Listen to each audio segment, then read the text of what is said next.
Vamos lá, pessoal, continuar aqui. Agora a gente vai recomeçar a partir da questão de número 13. Olha só, a questão de número 13 pede: avalie as afirmações abaixo e marque a opção correspondente. Contratada para exercer o cargo em comissão de assessora executiva na Presidência da República, Márcia não mantém qualquer vínculo efetivo com a administração pública. Nessa situação, em razão da natureza precária da investidura, Márcia não se enquadra na categoria de segurada obrigatória. Poxa, questão fácil. Márcia é segurada obrigatória sim, na categoria de empregado. Ela ocupa exclusivamente um cargo em comissão, então ela é segurada obrigatória como empregada, tá certo? Ela é segurada obrigatória como empregada, item 1, portanto, está falso. Olha aí o item 2. Carlos advogava para diversas empresas na Justiça do Trabalho sem manter vínculo de emprego, auferindo valores fixos mensais de cada uma delas. Nessa situação, o salário de contribuição de Carlos corresponde à soma de todas as remunerações percebidas, independentemente de qualquer limite. Isso está errado também. A gente já falou aqui, até numa questão anterior, que salário de contribuição tem limite. Isso está onde? Está lá no artigo 28, parágrafo 5º da Lei 8.212, tá certo? E qual é o limite máximo do salário de contribuição? É aquele mesmo limite que se aplica lá para os benefícios concedidos pelo RGPS, que hoje está lá em R$ 4.663,75. Tá bom?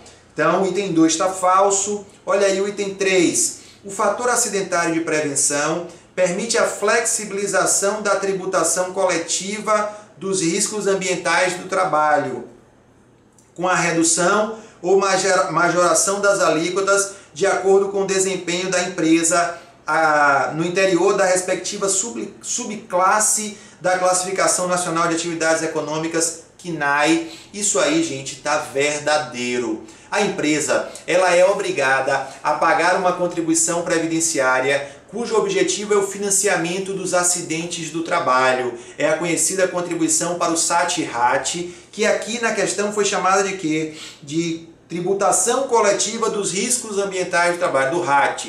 Essa contribuição é devida pela empresa com as alíquotas de 1%, 2% ou 3%. A alíquota devida pela empresa, ela é definida em razão do grau de risco de acidente do trabalho associado à sua atividade preponderante. Ok. Só que tem um fator chamado fator acidentário de prevenção. Ele é calculado pela Previdência Social para cada empresa e ele é calculado levando-se em conta os índices de frequência, gravidade e custo dos acidentes de trabalho ocorridos com os segurados daquela empresa. Esses índices da empresa são comparados com os índices das demais empresas que compõem o mesmo segmento econômico. E em função dessa comparação é feito lá todo um cálculo matemático e a Previdência atribui a cada empresa o fator acidentário de prevenção, o FAP.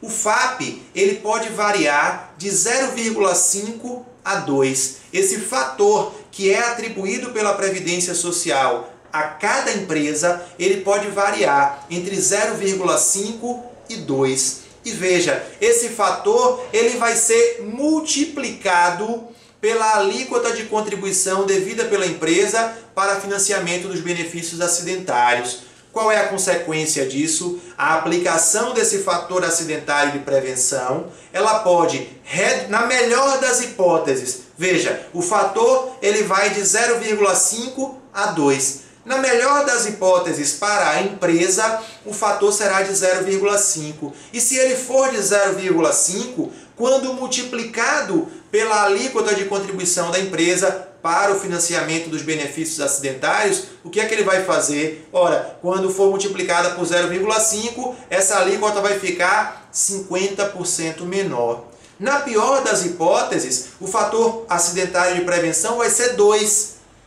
naquela empresa que acidenta muito, onde ocorreram muitos acidentes, muito mais do que nas outras empresas do seu segmento econômico. Então, na pior das hipóteses, o fator acidentário de prevenção vai ser 2. Quando multiplicado pelas alíquotas, isso vai resultar o quê? Num aumento de 100% da contribuição devida. Então eu posso dizer que, em razão do FAP, a contribuição da empresa para o financiamento dos benefícios acidentários, ela pode ser, na melhor das hipóteses, reduzida em 50%, na pior das hipóteses, essa alíquota pode ser elevada em até 100%. Tá joia? E o item 3, portanto, está correto. O item 4 também, olha só, o acidente de trabalho ele deve ser comunicado pela empresa até o primeiro dia útil seguinte ao da ocorrência, a não ser em caso de morte, situação em que deverá ser comunicado de imediato à autoridade competente sob pena de multa. É verdade, isso está lá no artigo 22 da Lei 8.213. A empresa é obrigada a comunicar o acidente do trabalho ocorrido com o segurado a seu serviço. E essa comunicação deve ser feita no dia útil seguinte ao acidente ou, se houver óbito, essa comunicação deve ser feita de imediato. Isso é uma obrigação que a empresa tem e, caso ela descumpra, a lei prevê a aplicação de multa pelo descumprimento dessa obrigação. Tá certo? Então aí ficamos nessa questão 13, estão corretos os itens 3 e 4, então o gabarito aí é a letra E. Vamos lá, questão de número 14. Trata do BPC-Loas, aquele benefício, a renda mensal de um salário mínimo que é devida ao idoso ou ao deficiente que não tenham meios de prover a sua própria manutenção, nem de tê-la provida por sua família. Esse benefício está previsto lá no artigo 203 da Constituição, é um benefício da assistência social e ele foi instituído pela Lei 8.742, que é a Lei Orgânica da Assistência Social. Vamos lá. BPC-Loas, olha aí o item 1. Ele é devido ao deficiente e ao idoso, este último a partir dos 65 anos para o homem e 60 anos para a mulher. Errado. No caso do BPC-Loas, devido ao idoso, a idade considerada será de 65 anos, tanto para o homem quanto para a mulher. Item 1, portanto, está errado. Olha aí o item 2. Considera-se incapaz de prover a manutenção da pessoa com deficiência ou idosa a família cuja renda mensal per capita seja inferior a 1/4 do salário mínimo. Verdade, esse é o requisito fixado pela lei para definir o que é uma família que não tem condição de prover a manutenção do idoso. Então, se o idoso não tem renda própria, se o deficiente não tem renda própria, se a família, a renda per capita familiar é inferior a 1/4 do salário mínimo, ok, tem direito a receber o BPC-Loas. Olha só, então o item 2 está correto. Item 3, BPC-Loas não pode ser acumulado com aposentadoria devida pelo RGPS. Verdade, tá? Por quê? Porque a gente está falando quem é o idoso e o deficiente que vai ter direito a receber BPC-Loas. É aquele que não tem renda própria. Então, óbvio que ele não pode acumular o BPC-Loas com uma aposentadoria do RGPS, ok? O item 3 está correto. Olha aí o item 4. A contratação da pessoa com deficiência como aprendiz não acarreta a suspensão do BPC-Loas, limitado a 2 anos o recebimento conjunto do benefício e da remuneração. Isso está correto também. Vamos pensar em um deficiente que ele esteja recebendo a renda mensal de um salário mínimo, ele está recebendo o BPC-Loas. Mas aí a gente sabe que um dos objetivos da assistência social é a integração do deficiente ao mercado de trabalho, a integração do deficiente à sociedade. Então, se esse deficiente foi contratado como aprendiz, tá? E ele vai receber alguma remuneração por conta desse seu trabalho como aprendiz, Isso implica na perda do BPC-LOAS, ou seja, se ele já é beneficiário do BPC-LOAS, pelo fato de passar a ser aprendiz, ele vai perder o BPC-LOAS? Não. Agora a lei também diz o seguinte, que esse acúmulo, ele pode receber o BPC-LOAS mais a remuneração dele como aprendiz, ele pode receber isso durante 2 anos. Ele pode acumular durante 2 anos. Depois de 2 anos, aí ele vai, se ele continuar como aprendiz, ele vai deixar de receber o BPC-LOAS. Tá certo? Vamos lá. Então, estão corretos os itens 2, 3 e 4. Gabarito, portanto, é a letra B de bola. Vamos lá para a questão de número 15. E ela fala o quê? Primeiro, Luiz recebe aposentadoria por invalidez pelo RGPS há 8 anos. O INSS, em processo de auditoria, ele identificou que o ato administrativo de concessão da aposentadoria a Luiz, ele estava eivado de nulidade. Houve ali algum vício no ato de concessão da aposentadoria. E a pergunta é, nesta hipótese, o INSS ainda dispõe de prazo para anular o ato concessivo do benefício. Isso é verdade? Sim, é verdade. Por quê? Porque o 103A, o artigo 103A da Lei 8.213, ele diz o quê? Que o INSS tem 10 anos para anular o ato. Veja, se a gente está falando em anulação, é porque houve ali um vício, algum vício formal que justifica a anulação daquele ato. O INSS tem um prazo de 10 anos para fazer isso. Tá certo? Portanto, o item 1 está correto. Olha aí o item 2. O segurado dispõe do prazo de 5 anos para ajuizar a ação pleiteando a revisão do ato de concessão de benefício. Isso está errado. Se o segurado não concorda com o benefício que lhe foi concedido, por exemplo, ele não concorda com a renda mensal inicial do benefício, foi concedido a ele, vamos imaginar, uma aposentadoria de R$2.000, mas ele não concorda, ele entende que a renda mensal inicial da aposentadoria dele deveria ser de R$3.000. Ele dispõe de quanto tempo para ajuizar uma ação, para questionar judicialmente a renda mensal daquele benefício? A renda mensal é só um exemplo, tá? Ele pode questionar qualquer ponto ali do ato de concessão do benefício. Ele tem 10 anos para entrar com essa ação. Então, o item 2 está errado, porque afirma que ele tem somente 5 anos, mas o segurado tem 10 anos para ajuizar a ação, pleiteando a revisão do ato de concessão do benefício.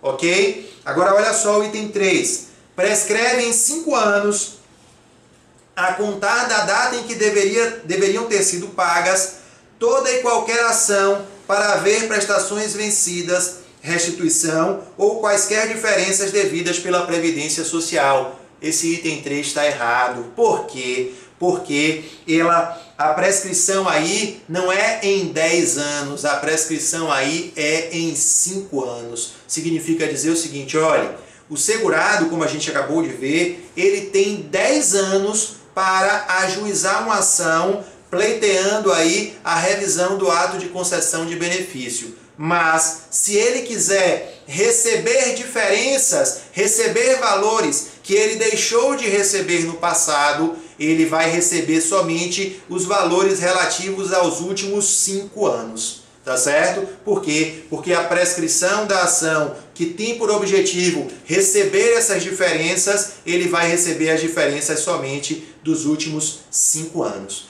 É simples. Deixa eu te dar um exemplo aqui para a gente finalizar.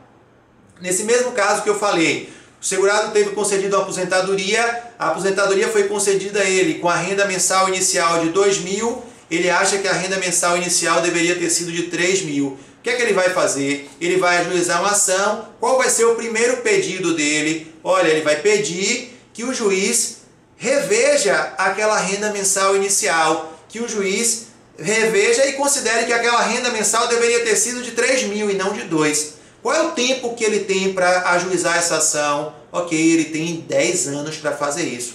Mas no momento em que ele diz assim, olha, uma vez que você considere que a renda mensal inicial era 3 e não 2, eu deixei de receber a cada mês R$ 1.000. Eu quero receber de volta aqueles valores, eu quero receber aqueles valores que eu deixei de receber, aquele R$ 1.000, aqueles R$ 1.000 por mês que eu deixei de receber.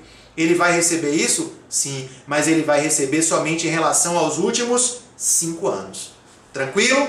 E olha aí o item 4, portanto o item 3 está falso. Está falso por quê? Porque fala que prescreve em 10 anos, e não é verdade. Como a gente acabou de ver, prescreve em 5 anos. E mais, olha aí o item 4, caso o segurado apresente a documentação incompleta, o INSS pode se recusar a receber o requerimento do benefício. Falso. Está expresso lá no artigo 105 da Lei 8.213. O INSS não pode se recusar a receber o requerimento do benefício sob pena de que o requerimento está incompleto. Não, ele tem que receber. Se está incompleto, ok, indefira o benefício, mas você não pode deixar de receber o requerimento. O INSS não pode fazer isso sob a justificativa de que o requerimento está incompleto. Isso é vedado lá pelo artigo 105 da Lei 8.213. Tá certo? Então ficamos aí como gabarito, somente o item 1 está correto. Isso aí, na questão 15, portanto, o gabarito é a letra E. Tá joia? Espero que vocês tenham gostado do simulado. Estou muito feliz com o andamento do nosso projeto. Até a semana que vem com o nosso simulado de número 5.